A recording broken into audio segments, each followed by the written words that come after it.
Hello everyone, ready for a new story? Don't forget to subscribe if you like our work, please. Some stories belong to the past. Some are yet to come. Some exist in worlds we can only imagine. Here, every story, from history to fantasy, from reality to the unknown, finds its voice.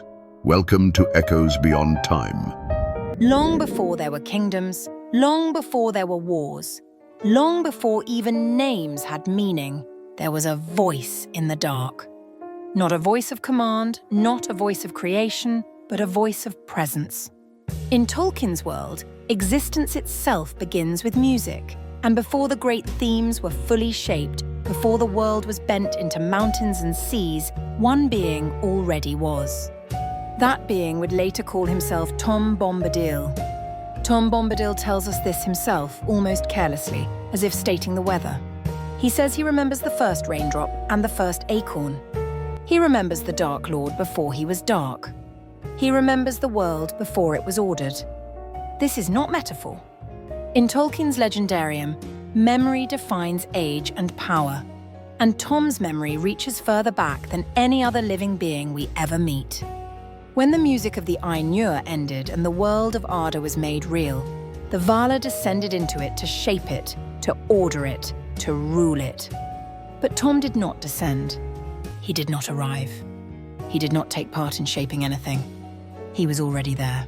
Not as a ruler, not as a god walking in disguise, but as something far stranger. A being who belonged to the world without trying to own it. If the Vala are architects, Tom is the land itself breathing. As ages passed, the world changed around him. Darkness rose in the north when Morgoth corrupted creation. Elves awoke by the waters of Cuiviénen. Dwarves were carved from stone. Men came later, fragile and brief. Empires rose and fell. Yet Tom remained within a small, unchanging land. The Old Forest, the Withywindle, the Barrow-downs. Not because he was weak, but because he had no desire to extend beyond what was already his by nature. His power does not expand. It simply is. This is where the story of the Fellowship touches him. And when it does, the difference between Tom and every other being becomes painfully clear. When Frodo and the Hobbits enter the Old Forest, they are stepping into a place where nature itself has memory and malice. The trees lean, paths shift, roots trip the unwary. This forest is older than the Shire, older than Númenor, older than the kingdoms of men. Old Man Willow, the heart of the forest's cruelty, is not a servant of Sauron.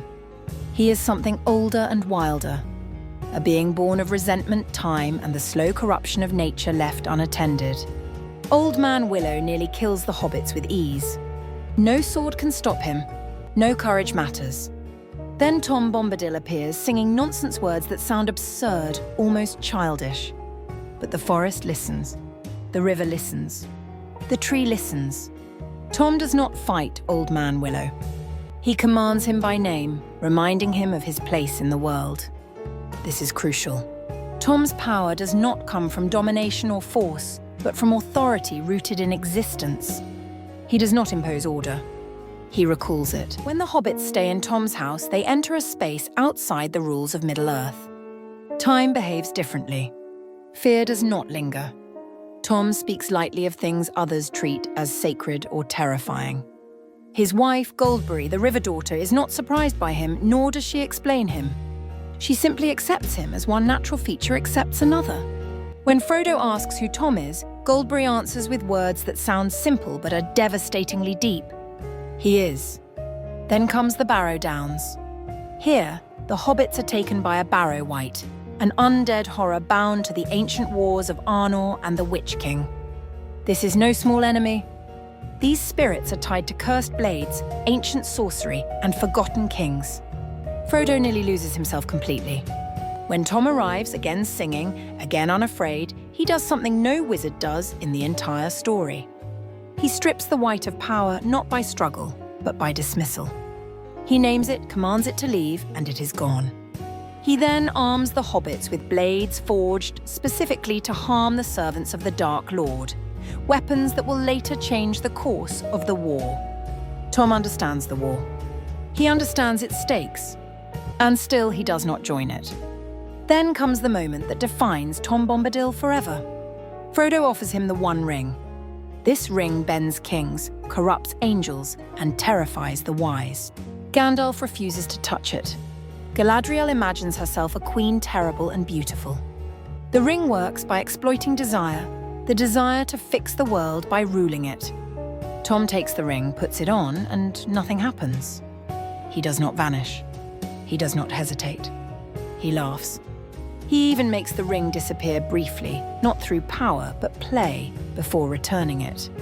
The ring has no hold on him because Tom has no ambition, no hunger, no wish to shape the world differently than it already is.